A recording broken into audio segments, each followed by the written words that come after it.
Buenas, hoy vamos a hablar de un nuevo tipo de dato en MATLAB. Ya vimos pues los tipos de datos que se pueden presentar numéricamente en el video pasado. Hoy vamos a hablar de el comando o del tipo de dato string. Los string ya se ha utilizado antes en funciones como fprintf, la cual no sirve para imprimir en pantalla. Y nosotros sabemos que un string es un vector de caracteres de tipo char, que también ya lo vimos en el video pasado, o que cuando llamamos una función que nos muestra un texto es de tipo char. Ese tipo char, por lo general, es un número que representa un carácter, y eso viene dado por la norma ASCII. Esa norma ASCII en realidad es una sigla que significa American Standard Code for Information Interchange. Fue inventada alrededor de 1960 y han aparecido otras modificaciones, pero esa es la que más se utiliza. Si ustedes ven pues ustedes lo pueden buscar en Google y van a encontrar que hay un número relacionado con un carácter definido, y eso va a pasar en todos los lenguajes de programación. Siempre hay un número que representa un carácter. Una cadena de caracteres se denomina un string, que es de lo que vamos a hablar hoy. Entonces, yo por acá tengo una función que se llama char códigos, y lo que va a hacer es recorrer un for desde el número 33 hasta el número 126. ¿Para qué? Vamos a recorrer la tabla de los char, y entonces vamos a imprimir en pantalla un string que va a hacer convertir el número que tenga i, lo vamos a convertir en un char, y ya después lo convertimos y lo mostramos en pantalla como un string, y al final hacemos salto de línea. Eso es todo. Entonces simplemente llamar char códigos, y si ejecutamos acá vemos la cantidad de caracteres hasta el último carácter.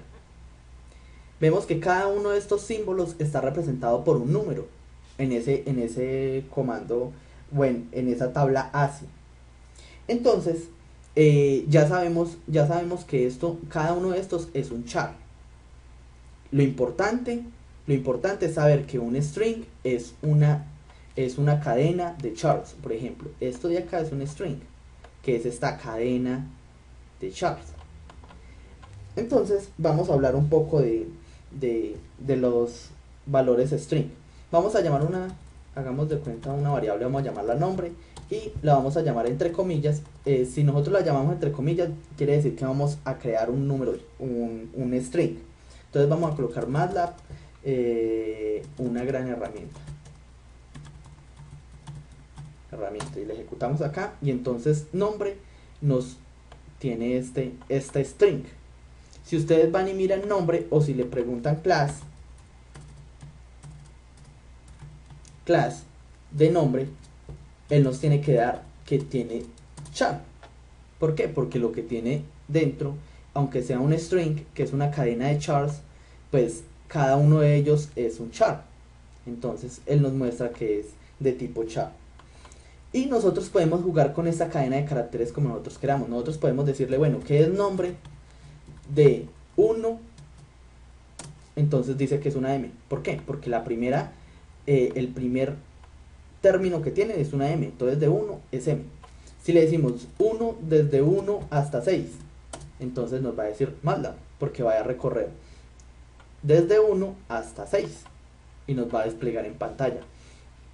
Nosotros podemos hacer una cantidad de cosas. Hagamos de cuenta utilizar nombre desde la última casilla menos 8, quiere decir él va y mira la última menos 8, entonces viene por acá, no sé, hasta la octava, y le decimos que vaya hasta end. Entonces quiere decir que imprima los últimos 8 caracteres. Voy a hacer acá, esto va a imprimir. Listo. Si queremos ajustarlo a esta herramienta, no sé, podríamos decir 10 herramienta. Entonces obtuvimos de esa cadena de caracteres, obtuvimos esos datos. Vamos a dejar este video hasta ahí. Ya en el próximo video vamos a empezar a hablar de cómo hacer que en un vector vaya una cadena de caracteres, cómo vayan diferentes cadenas de caracteres, cómo comparar esas cadenas de caracteres, y ver cómo eso nos puede servir para muchos trabajos, porque Una cadena de caracteres sirve para darle nombre a una gráfica, sirve para colocarle los ejes a una gráfica, sirve para muchas cosas en MATLAB. Entonces es extremadamente importante aprender este concepto de una cadena de caracteres. Entonces por ahora vamos a ver esta parte y ya en el siguiente video vamos a dar una explicación más profunda.